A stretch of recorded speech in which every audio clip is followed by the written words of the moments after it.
There was a time when one company ruled the world's pockets. From the streets of Lagos to the offices of London, from a farmer in India to a stockbroker in New York, everyone owned the same kind of phone. It was small. It was tough. It played a ringtone you can still hum today. The company that made it sold over 1 billion phones. It was once worth $250 billion. And then, one ordinary morning in February 2011, a single email arrived in the inboxes of every employee, and nothing was ever the same again. This is the story of Nokia. Before Nokia made phones, it didn't even make electronics. In fact, when the company was born in 1865, telephones didn't even exist yet. It all started with a quiet Finnish engineer named Fredrik Idestam. He built a small wood pulp mill on the banks of a river in southern Finland. The river was called the Nokian Virta. That name would one day become famous all over the world. But back then, Nokia was just a paper company. Over the next 100 years, Nokia became something almost impossible to imagine today. They made rubber boots, they made car tires, they made bicycle tires, they made electrical cables, they even made gas masks for the Finnish army during World War II. At one point, Nokia was selling toilet paper and television sets. By 1967, 3 Finnish companies, paper, rubber, and cables, merged together to form one giant. It was called Nokia Corporation. Nobody at the time could have guessed what this strange, mixed-up company was about to become.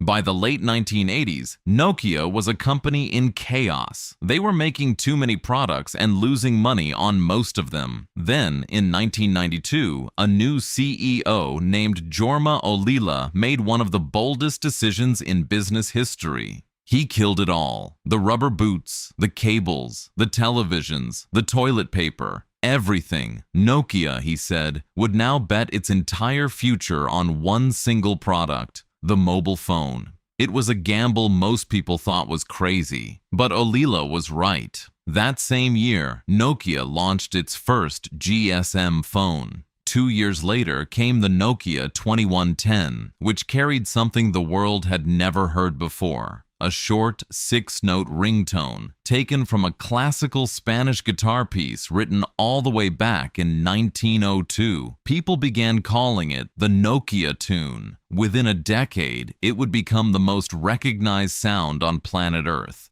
By 1998, the unthinkable happened. Nokia overtook Motorola and became the #1 mobile phone maker in the world. By 1999, Nokia was no longer just a Finnish company. It had become Europe's most valuable company, worth over $230 billion.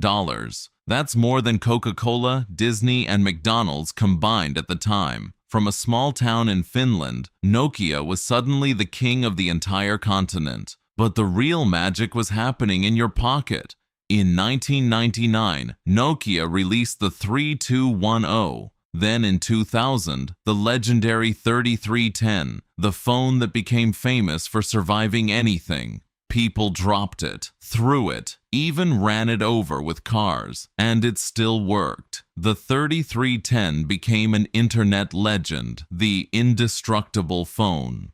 Then in 2003 came the Nokia 1100, a simple, affordable phone built for the developing world. It would go on to sell over 250 million units, making it the best-selling phone in the entire history of mobile devices. Think about that for a moment. 6 of the top 7 best-selling phones in human history were made by Nokia. In 2005, the company sold its 1 billionth phone, purchased by a man in Nigeria. By 2007, Nokia controlled 51% of every mobile phone sold on Earth. Then came the morning that would change everything. January 9th, 2007, a man named Steve Jobs walked onto a stage in San Francisco and held up a small glass rectangle with no buttons. He called it the iPhone. When the news reached Nokia headquarters in Finland, the executives didn't panic. They laughed. They said the iPhone had a weak battery. They said its glass screen would shatter. They said real phones needed real buttons. They genuinely believed it would fail. It didn't fail. It changed the world. While Apple was building a future of touchscreens, apps, and software, Nokia kept polishing its old operating system, called Symbian. Symbian had been built for buttons, not for fingers on a screen. It was clunky, it was outdated, and it was sinking. Inside Nokia, engineers begged management to switch to Android, the new operating system from Google. They were ignored. Year after year, Nokia fell further behind. And somewhere, deep inside the company, a storm was quietly building, a storm that was about to break.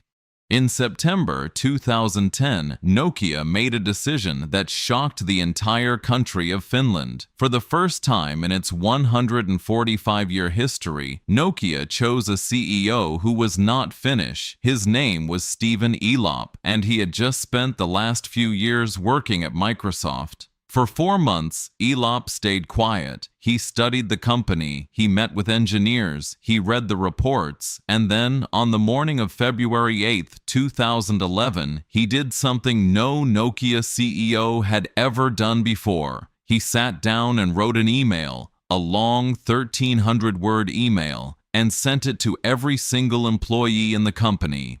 What he wrote was brutal. He compared Nokia to a man trapped on an oil rig in the middle of the ocean, completely surrounded by flames. The man, he said, had only one choice: to jump into the freezing sea below. Then came the words that would echo around the world.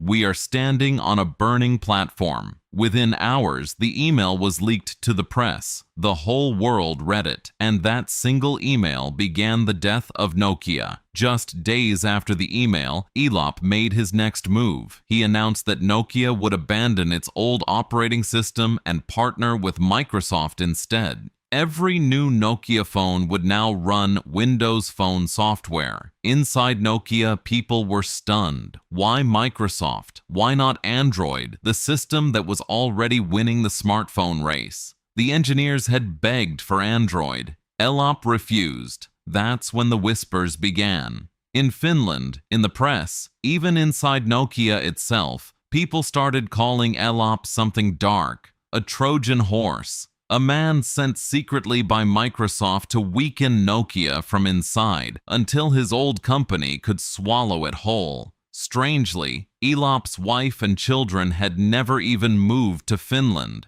They had stayed in Seattle, just minutes from Microsoft headquarters. Whether the conspiracy was real or not, the damage was done. Customers stopped buying Nokia phones. Sales collapsed. In 2007, Nokia had shipped 463 million phones. By 2013, that number had crashed to just 4 million. The empire was falling apart in front of the entire world. Just days after that email, Stephen Elop made an even bigger decision. He announced that Nokia would abandon its own software, refuse to use Google's Android, and instead adopt Microsoft's Windows Phone, the same Microsoft where Elop used to work. That's when the whispers began. Inside Finland, people started asking a dangerous question. Was Stephen Elop sent to Nokia to destroy it from the inside? Finnish newspapers gave him a nickname that would follow him forever. They called him the Trojan horse. The proof, they said, was everywhere. His wife and children had never moved to Finland. They had stayed near Microsoft's headquarters in America. He refused even to consider Android. And when Microsoft finally bought Nokia, Elop walked away with a $25 million bonus. To this day, Elop denies he was ever a Trojan horse, but many Finns will never believe him. Meanwhile, Nokia was bleeding to death. In 2007, the company sold 463 million phones. By 2013, that number had collapsed to just 4.4 million. The empire was over. On September 3, 2013, the announcement came that broke Finland's heart. Microsoft would buy Nokia's mobile phone business for $7.2 billion. It sounded like a lot of money, but it wasn't. Just 13 years earlier, Nokia had been worth $250 billion. The company had lost 98% of its value. In Finland, the news was treated like a national funeral. Newspapers wrote that the country had lost a piece of its soul. Workers wept as they walked out of the Espoo headquarters. Even the company's own building had already been sold off to pay the bills. But the cruelest twist was still to come. Within 2 years, Microsoft realized it had bought a sinking ship. Windows Phone never took off. The Nokia name was quietly killed. Tens of thousands of jobs were cut. And in 2016, Microsoft wrote off the entire deal as a loss of $7.6 billion. The company that had once sold 1 billion phones, the pride of an entire nation, had finally vanished from store shelves. Today, Nokia still exists. It quietly builds the 5G networks that power the modern world. And a small Finnish company called HMD Global has brought the Nokia name back, selling simple phones to people who still remember the old days. But the empire is gone. The empire that once put a phone in the hand of every human on Earth was destroyed not by Apple, not by Google, but by its own arrogance, and by a single email that admitted the truth too late. Sometimes the deadliest fire isn't the one outside the building, it's the one inside.